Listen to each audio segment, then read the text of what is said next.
Hello friends, good morning. இது Friday morning. இன்றைக்கி வந்து ரொம்ப ரொம்ப ஸ்பெஷலான டே. என்னன்னு பார்த்தீங்கன்னா, இன்றைக்கி என் பையனோட பிறந்த நாள். அது மட்டும் இல்லாமல் இன்றைக்கி கிருத்திகை. அதனால் காலையில் 4:30க்கே எழுந்திரிச்சு தலைக்கெல்லாம் குளிச்சுட்டு அதுக்கப்புறம் தான் கிச்சனுக்கு வந்து சமையல் வேலையெல்லாம் முடிச்சுட்டு பசங்களெல்லாம் கிளப்பி ஸ்கூலுக்கு அனுப்பியாச்சு. என் பையனுக்கு பர்த்டே விஷும் பண்ணியாச்சு. அதுக்கப்புறம் இன்றைக்கி கிருத்திகைன்றதுனால முருகருக்கு வந்து வெற்றிலை தீபம் போட்டு அவரையும் நல்லபடியாக சாமி கும்பிட்டாச்சு. இந்த நாள் தான் கரெக்டாக 10/10/2017 அன்றைக்கி அவர் பிறந்தாரு. மனசில் அன்றைக்கி என்னென்னலாம் நடந்துச்சு அப்படின்னு சொல்லிட்டு அந்த சந்தோஷமான நினைவுகள் அப்படியே மனசில் ஓடிட்டே இருந்துச்சு. கரெக்டாக முந்தின நாள் கிருத்திகை சாமியெல்லாம் கும்பிட்டேன். மறுநாள் தான் அவர் பிறந்தாரு. இன்றைக்கி கிருத்திகை, நாளைக்கு தான் ரோகிணி நட்சத்திரம். கரெக்டாக ரோகிணி நட்சத்திரம் ரிஷபராசியில் அவர் பிறந்தாரு. அதெல்லாம் மனசில் அப்படியே ஒரு என்ன சொல்கிறது, ஒரு பசுமையாக சந்தோஷமாக நிறைஞ்சு ஓடிட்டே இருந்துச்சு.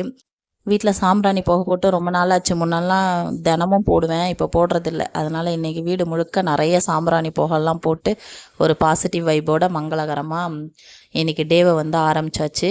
வீட்டில் பூஜையெல்லாம் முடிச்சுட்டு உடனே கோயிலுக்கும் கிளம்பிட்டேன். பக்கத்தில் இருக்க முருகர் கோயிலுக்கு போய் என் பையன் பேரில் அர்ச்சனை பண்ணிவிட்டு சூப்பராக முருகரை தரிசனம் பண்ணிவிட்டு வந்துட்டேன். Tata, bye by.